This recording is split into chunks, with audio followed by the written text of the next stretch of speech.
گھر میں دوست بنا ماشاء اللہ. بڑی بہترین انداز میں شاعر اسلام جناب طبیب خالد لطفی صاحب کلام حضرت آپ حضرات تک پہنچا رہے تھے.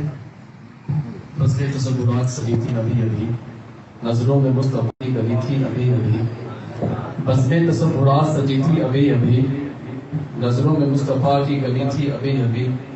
معلوم کر رہے تھے فرشتوں سے جبرائیل، اس کے لبوں پہ نعت نبی تھی ابھی ابھی. آج کے ہمارے متحرک خصوصی آپ حضرات کی نگاہوں کے سامنے ہیں. آج بلا تاخیر ناز ہوتے ہوئے ہم تقریر کی طرف پڑھتے ہیں، اور حضرت والا خطاب سماعت کرنے سے پہلے آئیے حضرت کا استقبال کر لیں. نعرہ تکبیر، نعرہ رسالت، علماء اہل سنت، حضرت علامہ مفتی محمد اسلم صاحب قبلہ. نعرہ تکبیر، نعرہ رسالت. آ گئے عشق بھی دل میں بسانے آ گئے، اپنی فکر خاص کے جوہر دکھانے آ گئے. مفتی اسلم سرور کون و مکان کے ذکر کو آج اس مسجد میں ہم سب کو سنانے آ گئے.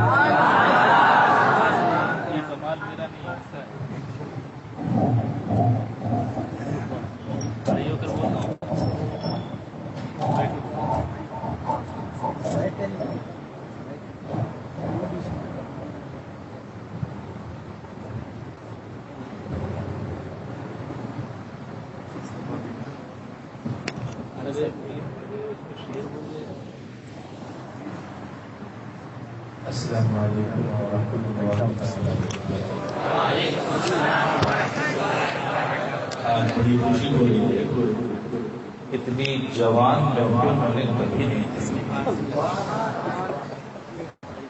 مسجد غوث اعظم میں اتنی جوان محفل.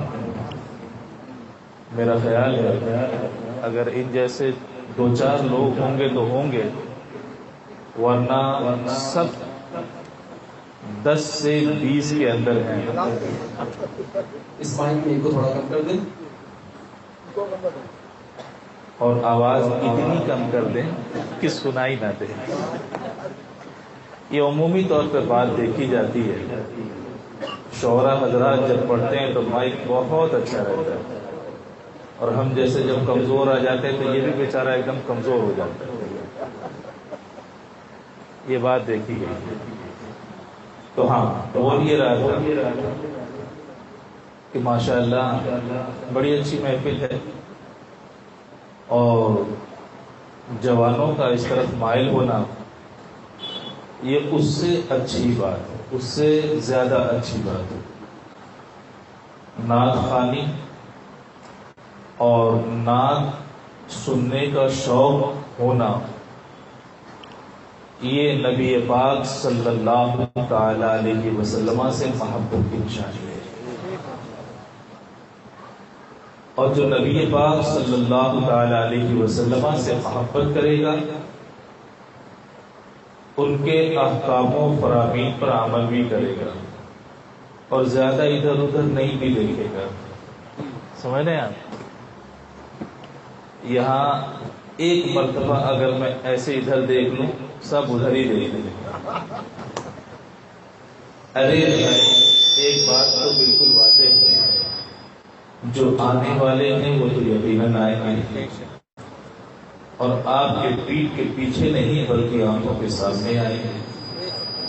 وہ آپ کو سنائیں گے بھی اور اپنے آپ کی زیارت بھی کروائیں گے. جو ہونا ہے وہ تو ہوگا. آپ اس وقت خانے خدا پہ بیٹھے ہیں، اور جو بھی کچھ کہا جائے اسے بغور سماعت کرنا چاہیے. کہہ یہ رہا تھا کہ بچوں میں یہ شوق ہونا بہت اچھی بات ہے، اور جس طرح سے آپ نے اس محفل کو آباد کیا، اسی طرح سے مسجدوں کا آباد کرنا اس سے زیادہ اچھی بات ہے.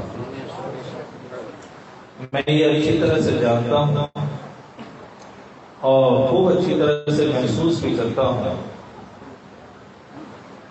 کہ جن کی نگاہیں موبائلوں سے ہٹتی نہیں ہیں، وہ آج اس مسجد میں بیٹھے ہوئے. آپ خود سوچ کر کے دیکھو اللہ کا کتنا بڑا کرم کہ جو نگاہیں ہر روز گناہ کرتی تھیں آج ثواب کما رہی ہیں. اب دنیاوی گھر میں بیٹھا کرتے تھے، روڈ پر، نکڑ پر، پان کی دکان میں، چائے کی دکان میں. وہ کون سا مقام ہے جسے آپ نے آباد نہیں کیا؟ ہر جگہ کو آباد کیا نا.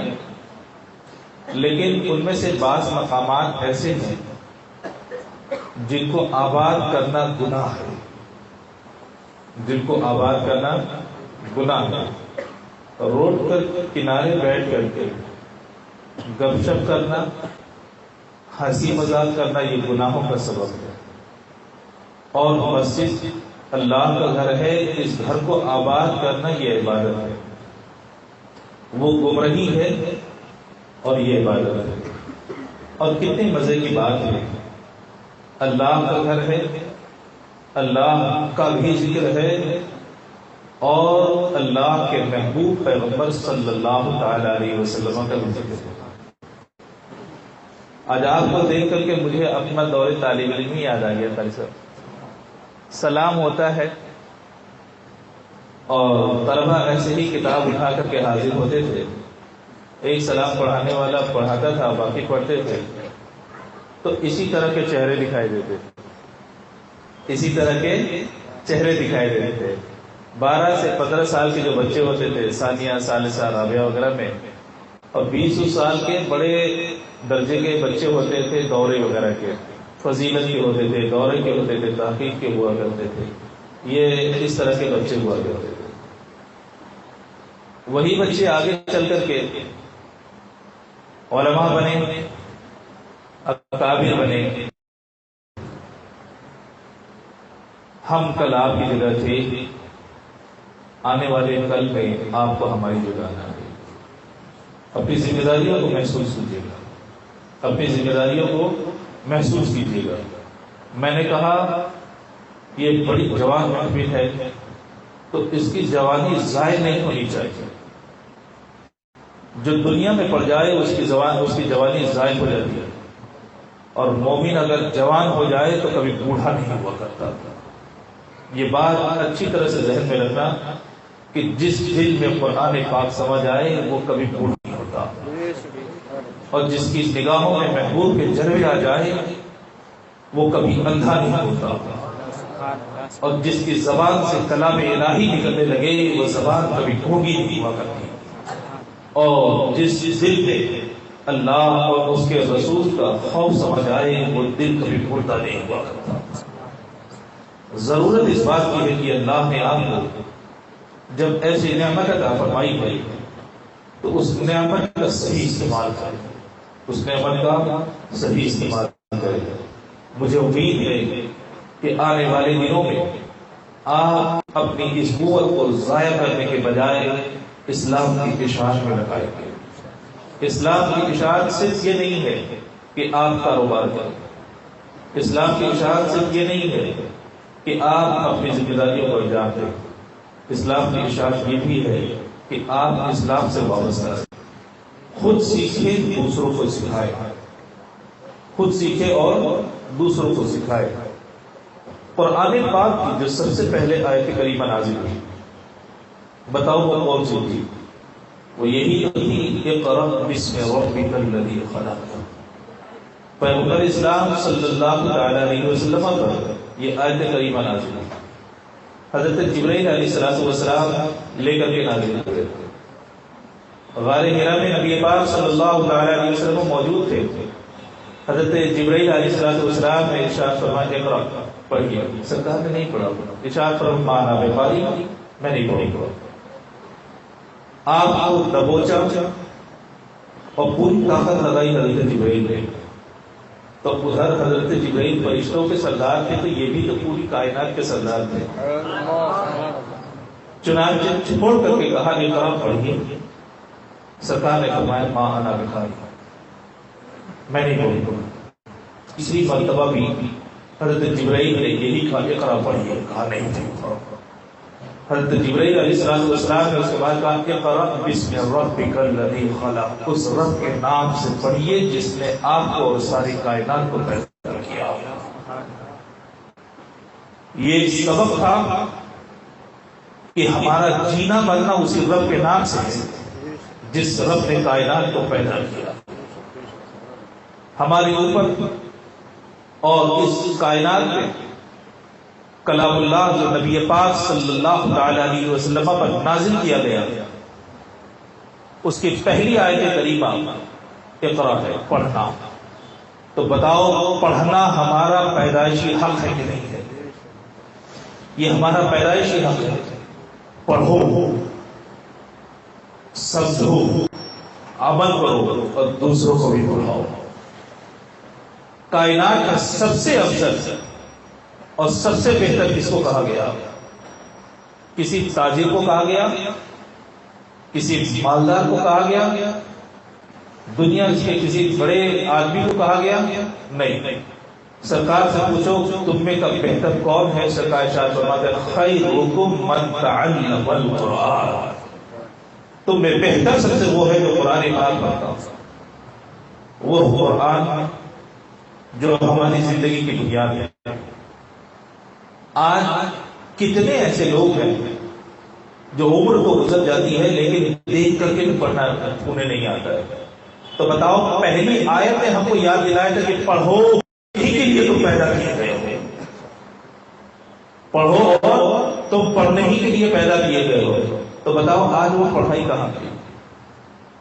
ارے دنیا نہ صحیح کوئی بات نہیں، ہم جن کو ہم مسلمان کہتے ہیں وہ دنیا کے بغیر تو زندہ رہ سکتا ہے، دین کے بغیر زندہ نہیں رہ سکتا۔ بات سمجھ میں آ رہی ہے؟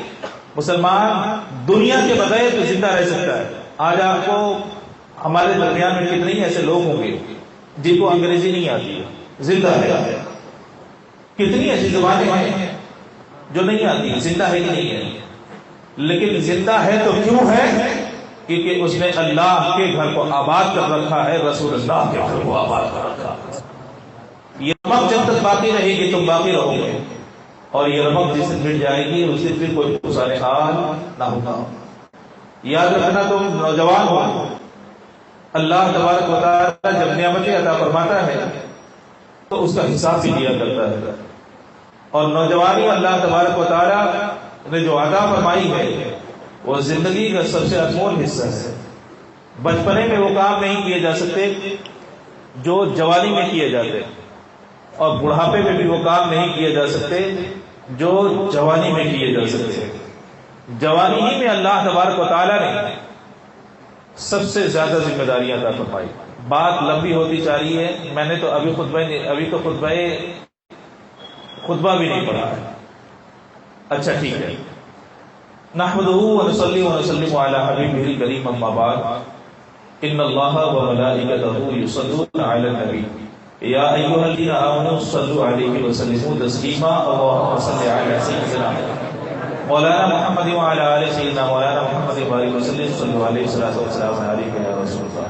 آپ کے چہرے کو دیکھ کر کے میرا مزاج بدلا، مجھے ضرورت محسوس ہو رہی ہے کہ آپ کو صحیح پیغام دیا جائے۔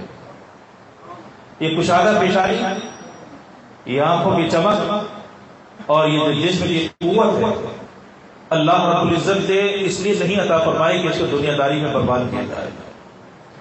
رب العزت نے اس لیے عطا فرمائی ہے تاکہ اس کے بھیجے ہوئے دین کو پھیلانے کا کام میں یہ قوت آئے۔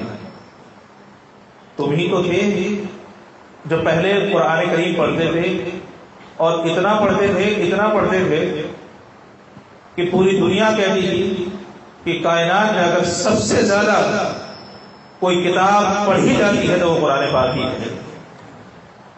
آج یہ بتاؤ تم کتنا قرآن پاک پڑھتے ہو؟ میں نے بتایا 6666 آیتیں قرآن کریم میں ہے۔ جو پہلی آیت نازل کی گئی وہ کون سی تھی؟ اقرا ہی تو تھی، پڑھو۔ تمہاری پیدائش اللہ رب العزت نے پیدا ہی کیا ہے تم کو پڑھنے کے لیے، اور دنیا کی دوسری کتاب پڑھ کر کے تو انسان برباد ہو جاتا ہے، گمراہ ہونے کا اس کو پورا خدشہ رہا کرتا ہے۔ لیکن یاد رکھو قرآن پاک دنیا کی وہ کتاب ہے کہ پڑھنے والا خود بھی راستے پر رہتا ہے اور جو سن لیا کرتا ہے وہ بھی راستے پر ہی آ جائے گا۔ غور کر کے دیکھو مسلمانوں، ایک یہی تو محراب ہے جہاں پر حافظ قرآن پاک تمہیں پڑھ کر کے سناتا ہے کہ نہیں سناتا؟ تمہیں اندازہ ہے یہ کون سا قرآن ہے؟ تمہیں اس بات کا احساس ہے یہ کون سا قرآن ہے جو نبی پاک صلی اللہ تعالی علیہ وسلم پر 23 سال تک نازل ہوتا رہا؟ نبی پاک صلی اللہ تعالی علیہ وسلم پر 23 سال نازل ہوتا رہا۔ پیغمبر نے جیسا پڑھ کر کے دکھایا آج حافظ قرآن ویسے ہی پڑھ کر کے تمہیں دکھاتا ہے۔ پیغمبر نے جیسا پڑھا ویسے ہی آج حافظ قرآن بھی پڑھتا ہے۔ دیکھو ایک حافظ کے پیچھے دوسرا حافظ بھی کھڑا رہتا ہے۔ اگر دوسرا حافظ نہ بھی ہو تو اس حافظ کو جہاں پہ شبہ ہوتا ہے 2 رکعت مکمل کرنے کے بعد قرآن پاک کو کھول کر کے دیکھتا ہے کہ یہ میں نے صحیح پڑھا تھا یہ نہیں پڑھا تھا، آنے والی آیت کون سی ہے، آنے والا صفحہ کون سا ہے، آنے والا رکوع کون سا ہے۔ یہ بتاؤ کون سی شے ہے جو اس کو مجبور کر رہی ہے؟ یہ اللہ کی کتاب ہے، اللہ کا خوف ہے جو اسے مجبور کر رہا ہے کہ اگر کائنات میں کوئی کتاب سب سے زیادہ صحیح پڑھی جانے کے لائق ہے تو وہ قرآن پاک ہے۔ اسی مسجد میں تو وہ پڑھتا ہے۔ یہ بتاؤ اگر تم دنیا داری میں برباد نہیں ہو تو قرآن کریم پڑھ کر کے سنانے والا ایک آدمی ہوا کرتا ہے، پیچھے پڑھنے والے سینکڑوں نوجوان ہوا کرتے ہیں۔ بتاؤ تمہیں گھر تک، اللہ کے گھر تک لانے والی کون سی شے ہے؟ یہ اللہ اور اس کے رسول کی محبت ہے کہ نہیں ہے؟ گھر میں رہتے گناہوں میں مبتلا رہتے، گھر میں رہتے گپ شپ کرتے، گھر میں رہتے تو ایک بہت بڑی بات بول دے رہا ہوں، ہمارا جس طرح کا معاشرہ تشکیل پا رہا ہے ہم یہ محسوس کرتے ہیں ہمارے معاشرے میں غیبت بہت زیادہ ہوتی جا رہی ہے، غیبت بہت زیادہ ہوتی جا رہی ہے۔ اور تمہارا تو کاروبار بھی ایسا ہی ہے کہ جہاں چند لوگ ایک ہی جگہ بیٹھ کر کے کام کرتے ہیں، کرو اللہ کی بہت بڑی نعمت ہے اور لیکن اس کی قدر کرو۔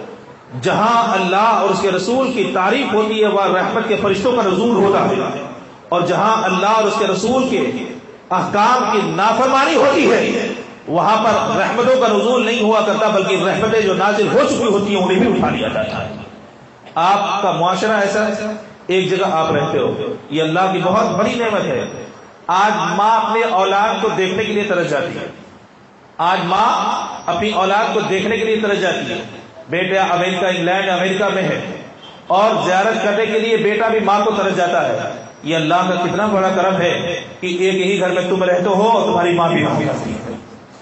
لاؤ تو اس کے پاس عبادت کی نیت سے جاؤ، گھر سے باہر نکلو تو عبادت کی نیت سے نکلو، اس سے دعائیں لو، اس کے ہاتھ کو چومو، اس کے ہاتھ کو چومو۔ آج ہمارے یہ قریب ہے اس وجہ سے ہم ان کی قدر نہیں کر پاتے، لیکن جو لوگ دور ہیں ان سے پوچھو کہ ان کا کیا حال ہوتا ہے، ایک نظر دیکھنے کے لیے وہ طرح جایا کرتے ہیں۔ اللہ کا کتنا بڑا کرم ہے کہ اسی گھر میں تمہارے والد بھی ہیں، اسی گھر میں تمہاری والدہ بھی موجود ہے، اسی گھر میں تمہاری اولاد بھی موجود ہے، اسی گھر میں تمہارا کاروبار بھی موجود ہے، سب مل کر کے کر رہے ہیں کہ نہیں ہے؟ اللہ کا کتنا بڑا کرم ہے۔ یہی تو وہ رزق ہے، یہی تو وہ تجارت ہے جس کو کرنے کی خاطر عرب کے لوگ سالوں سال کا سفر کیا کرتے تھے، اور وہ بھی ایسا سفر کہ کبھی واپس لوٹ آئے تو بہت بڑی بات، ورنہ اسی سفر میں ہلاک و برباد بھی ہو گئے۔ ریگستانوں میں سفر کیا جاتا تھا، دریاؤں میں سفر کیا جاتا تھا۔ اس وقت کے جو پانی کے جہاز ہوا کرتے تھے اتنے محفوظ نہیں ہوا کرتے تھے جتنے آج کے جہاز محفوظ ہوا کرتے ہیں۔ وہ سفر بھی کرتے تھے، کبھی دریائی طوفان میں اٹک بھی گئے، کبھی بہہ بھی گئے، کبھی کشتی بھی ٹوٹ گئی، کبھی برباد بھی ہو گئے۔ نظروں کے سامنے دیکھنے کے لیے نظریں ترس گئی، کاش کی والدہ ہوتی ان کی زیارت کر لیتا، کاش کے والد ہوتے ان کی زیارت کر لیتا۔ یہ ساری چیزیں انہیں مہیا نہیں ہے، وہ ترس جایا کرتے تھے۔ آج اپنی آنکھوں سے دیکھ لو کہ آج بھی لوگ اسی ہوائی جہاز سے، اگرچہ ہوائی جہاز 1 گھنٹے میں ہزاروں کلومیٹر کی مسافت طے کر لیا کرتا ہے، لیکن تم دیکھو غور سے کہ آج بھی دنیا کے مختلف مقامات پہ انسان اسی روزی کو تو کمانے جایا کرتا ہے، اسی روزی کو تو کمانے جایا کرتا ہے۔ اس کی مشقت تو یہی ہے، اس کی دقت تو یہی ہے، اس کی پریشانی تو یہی ہے کہ یہاں رہتے ہوئے وہ روزی نہیں کما پا رہا، اس کو رزق حلال نہیں مل پا رہا تو وہ سفر کر رہا ہے دور دراز کا، ہزاروں کلومیٹر کا سفر کر رہا ہے، دور جا رہا ہے. یہ کہ اللہ کا کرم نہیں ہے کہ اللہ جس گھر میں تمہیں رکھ رہا ہے وہیں پر روزی کا نزول بھی فرما رہا ہے، وہیں پر روزی کا نزول بھی فرما رہا ہے. تو اب بتاؤ اس گھر میں اللہ کی عبادت ہونی چاہیے یا اللہ کی نافرمانی ہونی چاہیے؟ یقیناً اللہ کی عبادت ہونی چاہیے. مسلمانوں یاد رکھو، میں ابھی تو ایک بات آپ کو سمجھا رہا تھا. ایک حافظ قرآن محراب میں قرآن پاک پڑھ کر کے سنایا کرتا ہے. تم گھر میں رہا کرتے ہو، کون سی شے ہے جو تمہیں گھر سے نکال کر کے لائی؟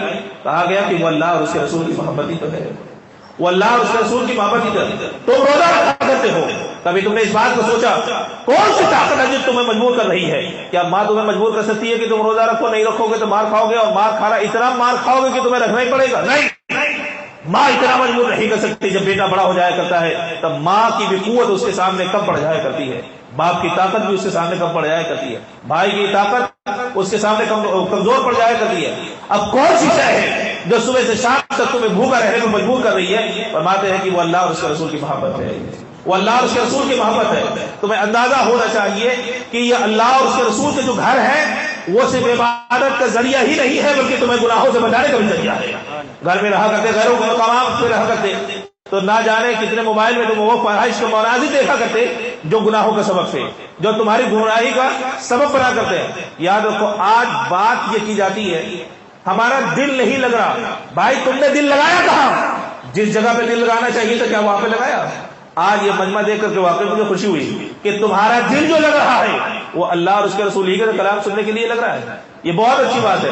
لیکن یاد بتاؤ تو صحیح، یہ جو بعض بچے کہا کرتے ہیں دل لگتا ہی نہیں ہے، یہ بتاؤ کائنات میں دل کس سے لگایا جا سکتا ہے؟ کسی مال سے، دولت سے، جائیداد سے، دنیا کی کسی شے سے؟ کیا کسی خوبصورت عورت سے؟ کیا کسی مالداری روپے پیسے سے دل لگایا جا سکتا ہے؟ الحمدللہ الحمدللہ. سنو، دنیا میں کسی سے بھی دل لگاؤ گے محروم بن جاؤ گے، اور اللہ اور اس کے رسول سے اگر دل لگاؤ گے تو دنیا میں بھی عزت و وقار کے ساتھ زندگی گزار کر کے جاؤ گے، آخرت میں بھی انشاءاللہ عزت و وقار کے ساتھ رہو گے. اللہ اور اس کے رسول کا ذکر وہ ذکر ہے جو کبھی مرتا نہیں ہے، اور اگر اس سے وابستہ ہو جاؤ گے تو نہ یہ خود مرے گا نہ تم کو مرنے دے گا. اگر اس سے وابستہ ہو جاؤ گے تو نہ یہ خود مرے گا. یہ بتاؤ دنیا کی کون سی شے ہے جو 1000 سال سے 100 سال سے زیادہ رہی ہو؟ آج ہمارے والدین زندہ ہے، آج ہمارے والدین زندہ ہے، ان کے والدین زندہ نہیں ہیں، ان کے والدین دادا پردادا زندہ نہیں ہیں، پھر ان کے والدین زندہ نہیں ہیں، کل ہمارے والدین نہیں رہیں گے، پرسوں ہم نہیں رہیں گے، اور اس کے بعد آنے والی نسلیں نہیں رہیں گی. ایک کے بعد سب تو فنا ہوتے چلے گئے. جس گھر میں آپ رہا کرتے ہو وہ گھر تباہ ہو جائے گا، وہ تباہ ہو جائے گا. اس گھر کی جگہ دوسرا گھر آ جائے گا، تیسرا گھر آ جائے گا. آپ یہ لباس پہن کر کے آئے ہو، آج پہن رہے ہو، کل یہ نہیں رہے گا، کل یہ نہیں رہے گا.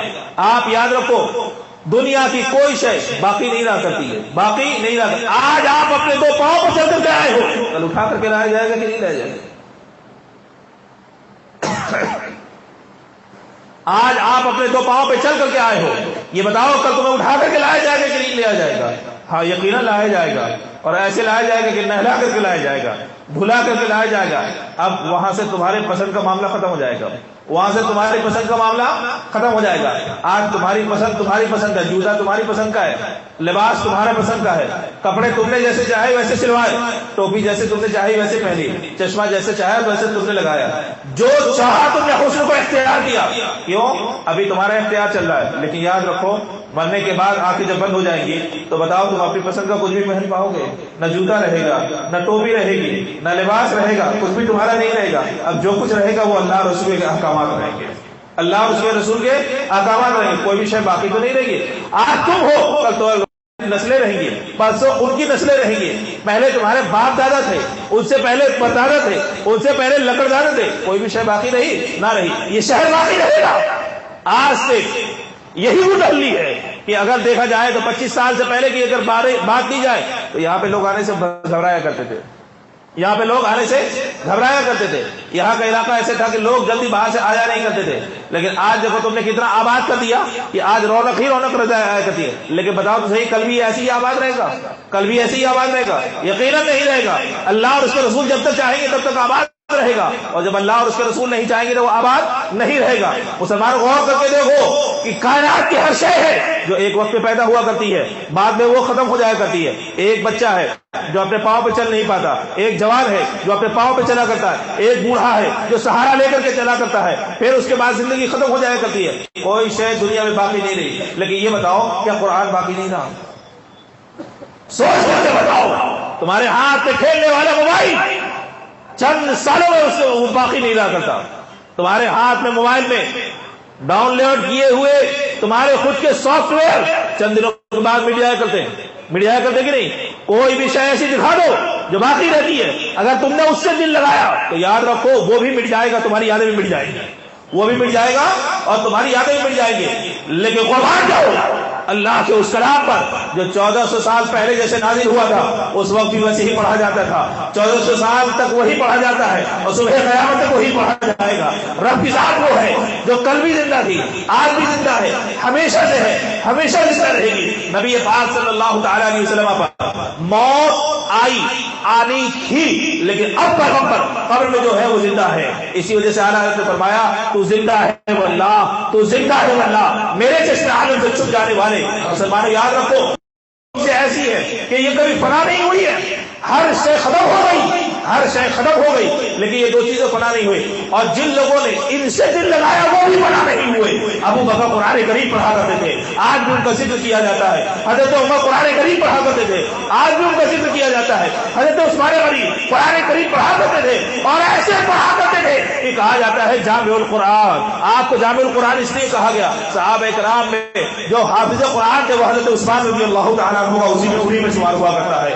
آج وہ قرآن کریم پڑھنا ان کا اتنا پسند آیا کہ قرآن بھی زندہ ہے اور ان کا ذکر بھی زندہ ہے۔ مولا کائنات جب قرآن کریم کی تفسیر ہو رہی تھی تو حضرت مولا کائنات رضی اللہ تعالیٰ عنہ بڑے خوب انداز میں پڑھا کرتے تھے، اور ان لوگوں میں حضرت مولا کائنات رضی اللہ تعالیٰ عنہ کا شمار ہوتا ہے کہ تصحیح قرآن میں جب چند صحابہ کرام کو متعین کیا گیا تو حضرت مولا کائنات رضی اللہ تعالیٰ عنہ بھی تھے، اور ان کا پڑھنا تو ایسا پڑھنا کہ ساری دنیا کی نعمتیں ان کے سامنے ہیچ ہو جایا کرتی تھی، ان کا پڑھنا تو ایسا پڑھنا۔ آج عبادت کے لیے ہمارے پر وقت نہیں ہے، مولا کائنات کے لیے بھی تو عبادت کا وہ دیکھو، ان کا بھی تو جذبہ دیکھو۔ کہتے ہیں ایک جنگ کے موقع پر پھلیوں میں تیر لگ گیا، گھسیٹ کر کے نکالا جاتا تھا تو آپ کے منہ سے چیخ و پکار نکل جاتی تھی، آہ نکل جاتی تھی، کیونکہ تیر کا معاملہ یہ ہوتا ہے کہ آگے کی جو نوک ہوا کرتی ہے اس کے پیچھے اور نوکیلا ہوا کرتا ہے، تیر جب واپس لیا جاتا ہے تو گوشت کا لتڑا لے کر کے نکلا، گوشت کا لتڑا لے کر کے نکلا کرتا ہے۔ اللہ مولا کائنات کے پاؤں میں تیر لگا ہوا، مولا کائنات کے پاؤں میں تیر لگا ہوا، کہا جب نکالا جاتا تھا تو حضرت مولا کائنات کے منہ سے آہو بکا نکلنے لگتی۔ سوال یہ تھا کہ اگر لوہے کا تیر پاؤں میں ویسے ہی چبھا رہے تو ظاہر سی بات سے زہر پھیل جائے گا کہ نہیں پھیل جائے گا؟ اگر ویسے ہی تیر لگا رہے تو زہر پھیل جائے گا کہ نہیں پھیل جائے گا؟ زہر پھیل جائے گا تو انسان کی موت واقع ہو جائے گی۔ مولا کائنات رضی اللہ تعالیٰ عنہ کی موت واقع ہو سکتی تھی۔ لوگوں نے کہا ایسے نکالا نہیں جا سکتا اور ویسے بھی چھوڑا نہیں جا سکتا، نہ نکالنے کی ترکیب ہے نہ چھوڑنے کی ترکیب ہے۔ اللہ اکبر۔ جو صحابہ قریب میں رہا کرتے تھے مولا کائنات رضی اللہ تعالیٰ عنہ کے، عرض کیا پریشان ہونے کی ضرورت نہیں ہے، نکالنے کا تو سامان فراہم ہی ہو جائے گا۔ کہاں کب ہوگا؟ کہاں مولا کائنات جب نماز میں کھڑے ہوں گے اللہ کا کلام پڑھ رہے ہوں گے اس وقت نکالو۔ ان کے ذہن کی کیفیت ایسی ہوا کرتی ہے کہ لو لگا کرتی ہے، وہ اللہ کی جانب لگا کرتی ہے۔ قرآن پاک پڑھا جاتا رہا، مولا کائنات پڑھتے رہے، یہ گھسیٹ سے نکال لیا گیا اور مولا کائنات کو پتا بھی نہ چلا۔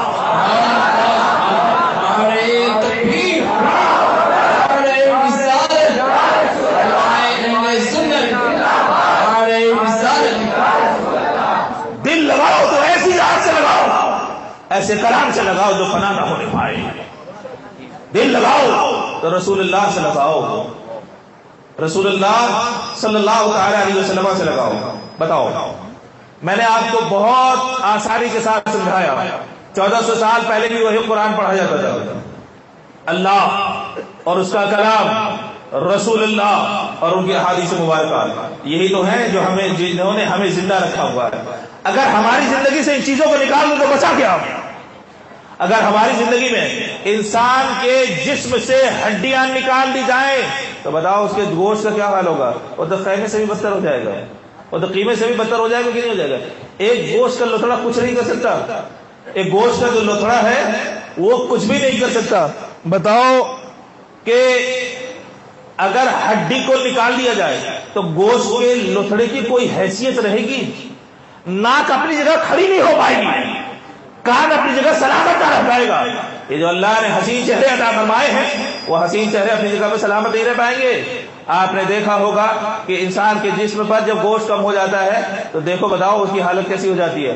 گوشت کم ہو جائے تب بھی انسان برباد ہے، اور ہڈیاں کم ہو جائیں تب بھی انسان برباد ہے، تب بھی انسان برباد ہے۔ یہ ساری خوبصورتی ہے، یہ بتاؤ اللہ نے یہ انگلیاں عطا فرمائی ہے، ایک ایک انگلی میں کتنے کتنے جوڑ عطا فرمائے، ہر جوڑ کو مساویانہ طور پہ رکھا ہے، اور ایسے خوبصورت کہ ہاتھ اٹھائے تو لگے کہ ہاں یہ ہاتھ بہت اچھا ہے۔ اللہ نے لقد خلقنا الانسان فی احسن تقویم فرمایا، اللہ رب العزت نے لقد خلقنا الانسان فی احسن تقویم فرمایا۔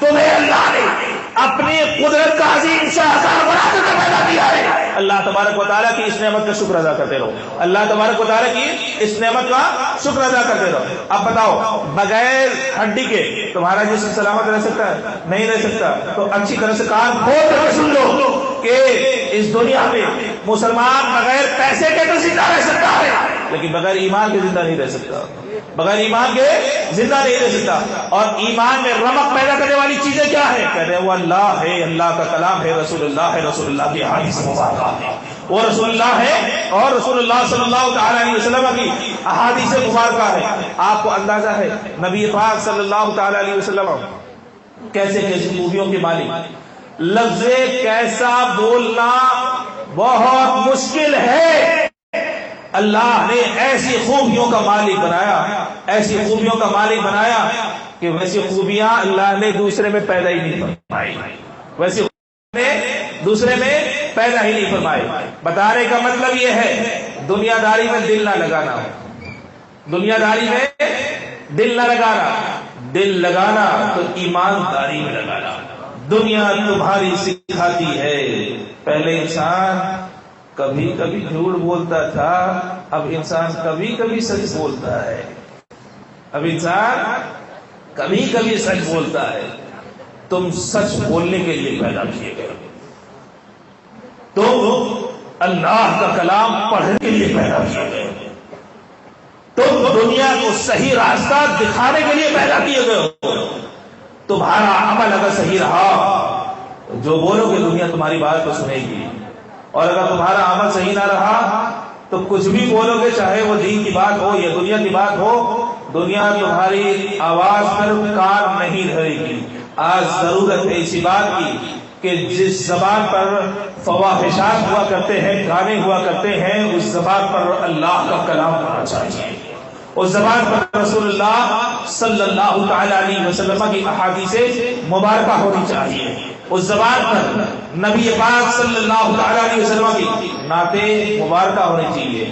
یہ اللہ کا جو ذکر ہے وہ تمہیں گناہوں سے بچاتا ہے، وہ تمہیں عبادت کا درجہ بھی دیتا ہے اور گناہوں سے بھی بچاتا ہے۔ ایک اگر آدمی صحیح ہو جائے تو کہتے ہیں وہ سینکڑوں کو گناہوں سے بچا لیا کرتا ہے۔ میں نے شروع میں ہی مثال دی تھی، ایک حافظ قرآن سناتا ہے، تمہارا شوق ہی تو ہے جو تمہیں گھر میں رہنے پر گھر سے نکال کر مسجد میں آنے پر مجبور کرتا ہے، تمہارا شوق ہی تو ہے کہ ارے قرآن کریم ہر سال سنتے ہو، تمہارا دل کبھی بھرا؟ دنیا کی کوئی کتاب کو اگر 2-4 بار پڑھ لو دل بھر جایا کرتا ہے۔ قرآن پاک اللہ کے کلام کی خصوصیت ہے کہ جتنا پڑھو گے اور دل لگتا چل جائے گا اور محبت میں اضافہ ہوتا چلا جائے گا، دل کہے گا اور پڑھیں۔ دیکھو تو صحیح، پڑھنے والا تو ویسے بھی پڑھتا تھا۔ حضرت امام اعظم ابو حنیفہ رضی اللہ تعالیٰ عنہ قرآن پاک کیسے پڑھتے تھے؟ فرماتے ہیں کہ ایک مرتبہ خانہ کعبہ کے اندر جانے کا اتفاق ہوا، خانہ کعبہ کے اندر، خانہ کعبے کا لوگ طواف کیا کرتے تھے، خانہ کعبہ کے اندر بہت کم لوگ ہی جایا کرتے ہیں، اور بعد کا حضرت امام اعظم رضی اللہ تعالیٰ عنہ کے مقدس ذات پر فرماتے ہیں کہ ایک مرتبہ خانہ کعبہ کے اندر جانے کا اتفاق ہوا۔ بتاؤ تو صحیح وہاں پر کیا کیا جاتا ہے؟ ظاہر سی بات ہے، انسان حتیم جانتے ہیں، آپ میں سے جو جوان ہیں کم گئے ہوں گے، سب جاؤ، اللہ کا گھر ہے، دیکھو۔ اللہ اس کے لیے ہم سب کے لیے اسباب پیدا فرمائے، اللہ سب کے لیے اسباب پیدا فرمائے۔ خانہ کعبہ کا ایک حصہ ہے حتیم، کہتے ہیں وہ بھی خانہ کعبہ کے اندر کا ہی حصہ ہے۔ مکہ المکرمہ کے لوگ سیلاب آیا، سیلاب آنے کی وجہ سے ان کے پاس پیسوں کی کمی ہونے کی وجہ سے خانہ کعبہ کو تھوڑا چھوٹا کر دیا، اسی شیپ میں آج بھی خانہ کعبہ موجود ہے، آج بھی خانہ کعبہ موجود ہے، لیکن جو اضافہ تھا اس پر عمارت نہیں ہے، دیوار بنا دی گئی، اس کو حتیم کہا جاتا ہے، اس کو حتیم کہا جاتا ہے۔ آج حتیم میں لوگ جاتے ہیں تو کم سے کم اتنی تو کوشش کرتے ہیں کہ یا اللہ 2 رکعت نماز پڑھنے کے لیے مل جائے، 2 رکعت وہاں پہ نماز پڑھنے کے لیے مل جائے۔ اللہ اکبر۔ امام اعظم ابو حنیفہ رضی اللہ تعالیٰ عنہ کو خانہ کعبہ، خاص خانہ کعبہ، دروازہ کعبہ سے ہو کر اندر جانے کا موقع ملا، خانہ کعبہ میں اندر جانے کا موقع ملا۔ امام اعظم ہم کتنی دیر میں نماز پڑھا کرتے ہیں، نفل نماز کتنی دیر میں پڑھا کرتے ہیں، ظاہر سی بات ہے منٹوں میں پڑھ لیا کرتے ہیں، اور اتنی جلدی پڑھتے ہیں کہ ہم کو احساس بھی نہیں ہو پایا کرتا۔ پڑھنے والے وہ بھی تو تھے، پڑھنے والے تو وہ بھی تو تھے۔ تمہیں اندازہ ہے امام اعظم ابو حنیفہ رضی اللہ تعالیٰ عنہ جس جگہ پر آج مدفون ہے ان کی قبر مبارکہ کے بارے میں تمہیں اندازہ ہے؟ خود فرماتے ہیں کہ اس قبر کے پاس میں نے 7,000 مرتبہ قرآن پاک کو ختم کیا ہے، 7,000 مرتبہ قرآن پاک کو ختم کیا ہے۔ جواب آئی تو زبان چلا کرتی تھی تو کلام الہی پڑھا کرتی تھی، کلام الہی پڑھا کرا کرتی ہے۔ اب سوچو وہی امام ہے، خانہ کعبہ میں داخل ہوئے، 2 رکعت کی نماز جو تھی وہ جلدی جلدی میں پڑھ کر کے نہیں نکلے، 2 رکعت کی جو نماز تھی وہ جلدی جلدی میں پڑھ کر کے نہ نکلے۔ اللہ اکبر۔ امام تھے تو وہ جب نماز پڑھی گئی، وہ نمازوں کی بھی تو امام تھی، پڑھنے والا امام ہے تو ظاہر سی بات ہے پڑھی جانے والی نماز بھی تو امام ہوگی۔ ایک پاؤں پر کھڑے ہوئے اور 15 پارہ آپ نے سنا دیا، ایک پاؤں پر۔ مسلمانوں کو میرے جوان ہو، اللہ نے تمہیں بھی تو قوت عطا فرمائی ہے، بتاؤ تو صحیح ان کو طاقت کہاں سے ملا کرتی تھی؟ کلام الہی کا وہ لذت محسوس ہوتی تھی کہ دنیا کی جو لذت، دنیا کا جو درد ہوا کرتا تھا، دنیا کی جو پریشانیاں، دنیا کی جو آرائشیں ہوا کرتی تھی، ان کو محسوس ہی نہیں ہوا کرتی۔ مولا کائنات کے پیر سے تیر نکال لیا کیا لکڑا باہر نہیں آئے گا؟ کیا درد کا احساس نہیں ہوا ہوگا؟ لیکن یاد رکھو دل جو لگا ہوا تھا وہ کلام الہی سے لگا ہوا تھا، دل جو لگا ہوا تھا وہ کلام الہی سے لگا ہوا تھا۔ آج تھوڑی دیر بیٹھ جاؤ، دیکھو گھٹنے درد کرنے لگتے ہیں، درد کرنے لگے۔ بنگلور میں یہ بیماری عام ہے، ابھی تو تم کو نہیں سمجھ آئے گا زیادہ، لیکن 40 سال 50 سال کے بعد فوراً سمجھ میں آنے لگے گا۔ بنگلور میں یہ بیماری عام ہے، گھٹنوں میں درد، پنڈلیوں میں درد، جوڑ میں درد۔ پہلے تو بوڑھے رویا کرتے تھے، تو جوان بھی روتے ہوئے نظر آ رہے ہیں۔ پہلے تو بوڑھے رویا کرتے تھے، اب جوان بھی روتے ہوئے نظر آ رہے ہیں۔ سوچو تو صحیح، لیکن جب دل لگایا اللہ سے، اس کے رسول سے، اس کے کلام سے، تو اب امام کی بات بھی تو سنو۔ امام کو جب خانہ کعبہ میں داخل ہونے کا موقع ملا، ایک پاؤں پر کھڑے ہو کر 15 پارے سنائے، آدھا قرآن پاک پڑھا، اور جانتے ہو اور دوسرے پاؤں پر کھڑے ہو کر کے قرآن کریم کو ختم فرما دیا، قرآن کریم کو ختم فرما دیا۔ اور اس کے بعد جانتے ہو بار بار مولا نے ہاتھ اٹھا کر کے عرض کیا، آنکھوں سے ٹپ ٹپ آنسو ٹپک رہے تھے، عرض کیا مولا جیسے پڑھنے کا ویسا میں پڑھنا سکا، ویسا میں پڑھنا سکا۔ تو بتاؤ تو صحیح، دل لگاؤ گے تو کتنا دل لگتا چلا جائے گا؟ دنیا کی واحد کتاب ہے جس سے جتنا دل لگاؤ گے دل لگتا چلا جائے گا۔ دنیا کی ہر کتاب سے دل اکتا جایا کرتا ہے، قرآن پاک کی واحد کتاب ہے جس سے کبھی دل اکتایا نہیں کرتا، بلکہ جتنا زیادہ پڑھو گے اتنا ہی دل لگایا جاتا ہے، اس سے دل لگتا چلا جاتا ہے، محبت میں اضافہ ہوتا چلا جاتا ہے، وابستگی میں مضبوطی آتی چلی جاتی ہے، اللہ سے جو رشتہ ہوتا ہے وہ انسان کا بہت مضبوط ہوتا چلا جاتا ہے، بہت مضبوط ہوتا چلا جاتا ہے۔ کہاں دل لگا کر کے بیٹھے ہو، کہاں دل لگا کر کے بیٹھے ہو؟ آج تو تمہاری شکایت ہے نا، آج تو تمہاری شکایت ہے نا، رات کو 2 بجے 3 بجے سے پہلے تم کو نیند نہیں آتی۔ کیوں نیند آئے گی؟ کیسے نہیں آئے گی؟ گھر میں جاتے بھی ہو تو تمہیں نیند نہیں آئے گی، کیسے نہیں آئے گی؟ جو دیکھنا تھا وہ دیکھا نہیں، جو پڑھنا تھا وہ پڑھا نہیں، جو دیکھنا تھا وہ دیکھا نہیں۔ قرآن پاک عشاء کے بعد یاد کرو، قرآن پاک عشاء کے بعد یاد کرو۔ کیا تمہیں تجارت سے وقت نہیں ملتا؟ میں نہیں سمجھتا کہ یہ صحیح ہے، میں اس چیز کو نہیں مانتا۔ تاجر کیا حافظ قرآن نہیں ہو سکتا؟ کیا امام اعظم سے بڑے ہو تم تاجر؟ کیا امام اعظم سے بڑے ہو؟ امام اعظم بھی تو اپنے وقت تاجر تھے، امام اعظم بھی اپنے وقت تاجر. اور سنو، چھوٹے موٹے تاجر نہیں، جب کسی بڑے تاجر کی دکان نہیں چلا کرتی تھی، تجارت نہیں چلا کرتی تھی، تو بارگاہ امام اعظم میں وہ آیا کرتا تھا اور عرض کرتا تھا امام ہمیں طریقہ تجارت آپ بتا دیں، امام آپ ہمیں طریقہ تجارت بتا دیں. امام جو طریقہ بتاتے تھے اس پر اگر وہ عمل کرتا تھا تو اللہ اس کی تجارت میں ترقی عطا فرماتا تھا اور برکتیں عطا فرماتا تھا، برکتیں عطا فرماتا تھا. تو بتاؤ تو صحیح، ان کو کیوں نہیں شکایت نہیں آتی؟ آدھی رات تک ان کو نیند نہیں آتی، ان کو تو کوئی شکایت نہیں تھی. ان کی آنکھوں کا حال یہ تھا کہ اگر کھلتی تھی تو قرآن پاک دیکھا کرتی تھی، ان کی زبان کا حال یہ تھا کہ اگر کھلتی تھی تو قرآن پاک پڑھا کرتی تھی، ورد ہوا کرتا تھا اور اللہ ہی کا ذکر ہوا کرتا زبان پر. مسلمانوں، آج اس چیز کی بہت ضرورت ہے. اچھی طرح سے اس منتر کو یاد کر لو. یہ دنیا کا وہ منتر ہے قرآن پاک کہ جس کو یاد کر لو گے تو پھر اب تمہیں کسی منتر اور کسی جادو توڑنے کی ضرورت نہیں پڑے گی. اگر دکھ میں ہو قرآن پڑھو گے تو اللہ تمہارے درد دور فرما دے گا. خوشی کے موقع پر پڑھو گے تو اللہ تمہاری خوشیوں میں اضافہ فرما دے گا. یہی تو وہ چیزیں ہیں جو دل لگانے کے لائق ہے، جو دل لگانے کے لائق ہے. دیکھو صحابہ کرام رضوان اللہ تعالی علیہم اجمعین نے دل لگایا تو کس سے لگایا؟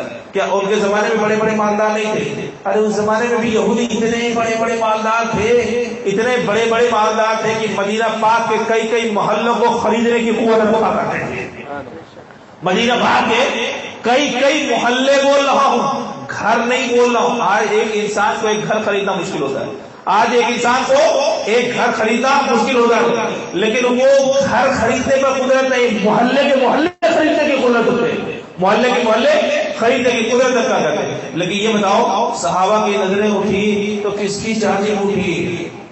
صحابہ کرام رضوان اللہ تعالی علیہم اجمعین کی نظریں اٹھی تو کیا کسی مالدار کی طرف اٹھی؟ کیا یہودی کی طرف اٹھی؟ کیا ان لوگوں کے مال و ثروت اور درہم و دینار کی طرف اٹھی؟ الحمدللہ الحمدللہ کسی کی طرف نہ اٹھی. اور ہر صحابی کی نظر میں پکار کر کے رکھا، پکار کر کے کہا تجھے جانا تجھے مانا، نہ رکھا غیر سے کہا للہ دنیا سے مسلمان للہ الحمد میں دنیا سے مسلمان گیا. دنیا وہ جگہ ہے جہاں دل نہیں لگایا جاتا. دل ایسی چیزوں سے لگاؤ جو ہمیشہ سے ہے اور ہمیشہ باقی رہے گی. نبی پاک صلی اللہ تعالی علیہ وسلم کی بارگاہ میں صحابہ کرام رہا کرتے. اچھا آپ کو اندازہ ہے یہ جو جتنے نوجوان ہیں سرکار کی بارگاہ کیسی رہی ہوگی؟ واللہ العظیم آج ہماری زبانیں بیان نہیں کر سکتی. اللہ نے جو مقام اور مرتبہ سرکار کی بارگاہ کو عطا فرمایا اس کو بیان کرنے کی قوت ہماری زبانوں میں نہیں ہے، ہماری زبانوں میں نہیں ہے. اللہ کے رسول صلی اللہ تعالی علیہ وسلم کی بارگاہ ایسے رہا کرتی. آج آپ کے ذہن میں یہ بات ہوگی کہ سرکار کو بہت سارے مقامات پر ایسے بھی دیکھا ہو گیا کہ آپ بھوکے بھی رہے، پیاسے بھی رہے، فقر و فاقہ بھی کیا اور پیٹ پر پتھر بھی باندھا. ہاں ہاں بالکل باندھا میرے سرکار نے. امیر کو نوازنا دینا یہ ہر ایک کر سکتا ہے، لیکن غربت کو جس نے نوازا اس کو دنیا پیغمبر اعظم عطا کرتی ہے. غربت جب تک رہے گی، دنیا داری کم رہے گی، اس وقت تک ایمان مضبوط رہے گا. دنیا داری جب تک کم رہے گی ایمان بہت مضبوط رہے گا. دیکھو تو صحیح، پہلے مسجدیں گھاس پھوس کی ہوا کرتی تھی لیکن ایمان ایسا مضبوط کہ سرکار فرمائے جنگ میں کون کون چلے گا تو صحابہ کرام کھڑے ہو کر کے عرض کرتے اللہ کے پیغمبر اگر آپ حکم دے تو ہم دریا میں ڈوب جائیں، اگر آپ حکم دے تو ہم دریا میں ڈوب جائیں. آج یہ بتاؤ اگر امام یہ کہہ دے کھڑا ہوگا کہ کون کون ہے جو اسلام کے نام پہ جان دے گا تو مجھے امید ہے کہ بہت کم ہی لوگ ایسے میسر آئیں گے، بہت کم ہی لوگ ایسے میسر آئیں گے. پہلے عمارتیں خستہ ہوا کرتی تھی، ایمان مضبوط ہوتا تھا. آج عمارتیں مضبوط ہوتی ہیں اور ایمان بڑا خستہ ہوتا چلا جاتا ہے، بہت خستہ ہوتا چلا جاتا ہے. اور ہم ایمان کو خستہ بناتے چلے جا رہے ہیں. جو کرنا چاہیے وہ کرتے نہیں اور جو نہیں کرنا چاہیے وہی ساری چیزیں ہم کرا کرتے ہیں. اب آؤ نبی پاک صلی اللہ تعالی علیہ وسلم کی بارگاہ میں نبی پاک صلی اللہ تعالی علیہ وسلم تو صحابہ کرام نے ایسی بھی حالت میں دیکھا پیٹ پر پتھر بندھے ہوئے. پیٹ پر ایک حدیث شریف یاد کرو حضرت جابر رضی اللہ تعالیٰ عنہ کی. کہا جنگ خندق کے موقع میں سرکار کے شکم مبارکہ پر شکم مبارکہ پر پتھر بندھا ہوا دیکھا. بھاگ کر کے بڑی لمبی حدیث شریف ہے بڑی لمبی حدیث شریف ہے. بھاگ کر کے گئے اہلیہ سے کہا ہے کہ نہیں کچھ. کہا بکری کا بچہ ہے تھوڑا سا سالن ہے تھوڑا سا آٹا ہے. کہا اسی کو بناؤ. اور سرکار سے آ کر کے بڑی رازداری کے انداز میں کہا تھا بھائی ظاہر سی بات ہے اتنے سارے لوگ بیٹھے ہوں گے مجھے قاری وسیم صاحب سے اگر بولنا ہوگا تو میں صرف اتنا ہی تو بولوں گا کہ آپ آ جائیے. تنویر خانی صاحب کو لے لیجیے ابوذر صاحب ہیں ان کو بھی لے لیجیے 2-4 لوگ آ جائیے. اگر میں مائک میں بولوں کہ قاری صاحب آپ کی دعوت ہے تو قاری صاحب کے ساتھ سب کے سب چلے جائیں گے سب چلے جائیں گے نہیں. اور میرا گھر جہاں پہ تھوڑا کھانا بنا ہوا ہے تو ظاہر سی بات ہے وہ میری عزت کا باعث نہیں ہوگا. کھانا کم پڑے گا تو ذلت کا بھی باعث ہو سکتا ہے. اللہ اکبر. حضرت جابر نے بڑے رازدارانہ طور پر عرض کیا اللہ کے پیغمبر آپ اور چند صحابہ تشریف لے چلیں کھانے کا انتظام ہے. سرکار نے باقاعدہ اعلان فرما دیا. سرکار نے اعلان فرمایا. جابر نے نہیں فرمایا. حضرت جابر نے اعلان نہیں کیا بلکہ سرکار نے اعلان کیا کہ آ جاؤ جابر کے گھر میں جاؤ. اللہ اکبر. گھبرائے ہوئے آئے. کھانا تو اتنا کھا نہیں. بیوی سے ہانپتے کانپتے ہوئے پریشان ہونے کی وجہ کیا. کہا سرکار سب کے ساتھ آ رہے. کہا تم نے کہا تھا کہ سرکار کو سب کو لے کر کے آؤ. تو انہوں نے حضرت جابر نے کہا میں نے تو صرف سرکار سے کہا اور سرکار نے اعلان کیا. تو اب صحابیہ کا عقیدہ دیکھو.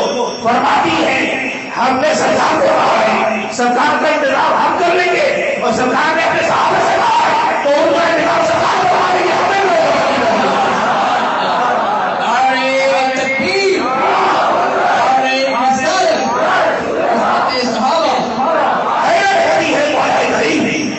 جس سے پیٹ میں پتھر بندھے ہوئے ہیں ایک گھر میں بیٹھنے والی صحابیہ کہہ رہی ہے کہ جہاں تم تو پریشان ہونے کی ضرورت نہیں ہے.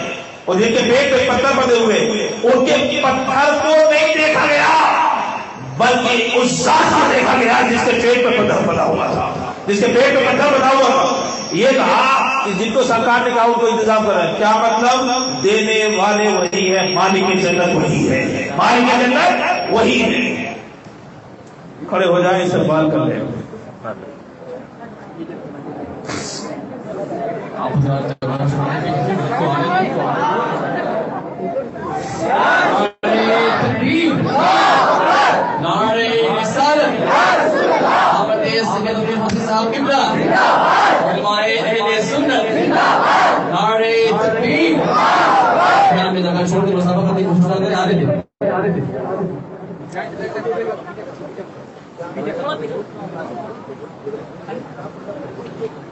واہ واہ ماشاء اللہ. خوش آمدید خوش آمدید خوش آمدید. میرے حضور اچھے ہیں میرے حضور خیریت سے ہیں آپ. تشریف آپ اچھے ہیں الحمدللہ الحمدللہ. ہاں میرے حضور بڑھیا.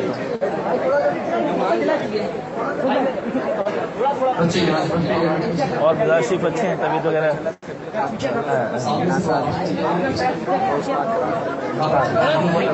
ٹھیک. ارے الحمدللہ آپ ہیں تو سب اچھے ہیں الحمدللہ. بہت اچھا لگا مجھے ماشاء اللہ. اللہ آپ کو سلامت شروع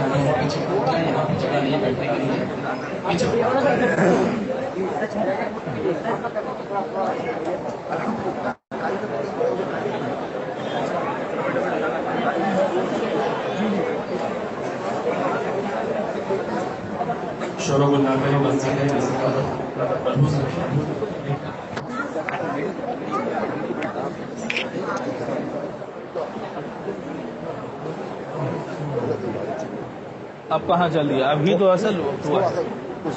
اچھا اچھا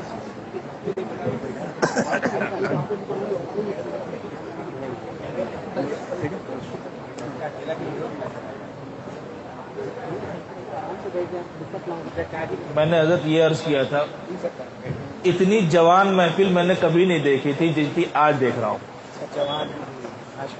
یہ آپ کی برکتیں ہیں، اللہ آپ کا سایہ سلامت رکھے، عمر خضر عطا فرمائے۔ میں نے کہا تھا وہ زبان ہمیشہ باقی رکھتی ہے جو اللہ کا کلام اور رسول اللہ کی نعت پڑھا کرتی ہے۔ ٹھیک ہے، چلیے ایک مرتبہ درود پاک پڑھ لیں، اللہم صلی علی سیدنا۔ اجازت ہے 5 منٹ میں گفتگو کر سکتا ہوں۔ میں عرض کر رہا تھا کہ نبی پاک صلی اللہ تعالی علیہ وسلم سے وابستہ رہنے کی آج ضرورت ہے۔ انہی کی زندگی کو ہمارے لیے نمونہ عمل بنایا گیا۔ ان سے ہٹ کر کے اگر کوئی زندگی گزارتا ہے تو یقیناً وہ مومن نہیں ہے، یقیناً وہ مومن نہیں ہے۔ اور جو ان کے نقش قدم پر چلا کرتا ہے اور چلنے کی کوشش کیا کرتا ہے وہ یقیناً مومن ہوا کرتا ہے۔ اور مومن کا عقیدہ آپ نے سنا کہ بظاہر پیٹ پر پتھر بنا ہوا دیکھا، بظاہر پیٹ پر پتھر بنا ہوا دیکھا، لیکن قربان جاؤ فرماتی ہیں جنہوں نے صحابہ کے درمیان میں اعلان کیا ہے اس کا وہ انتظام خود فرما لیں گے، ان کا انتظام وہ خود فرما لیں گے۔ حدیث شریف تو بہت لمبی ہے، سرکار نے ارشاد فرمایا تھا میرے آنے سے پہلے کسی چیز میں ہاتھ نہ لگایا جائے، میرے آنے سے پہلے۔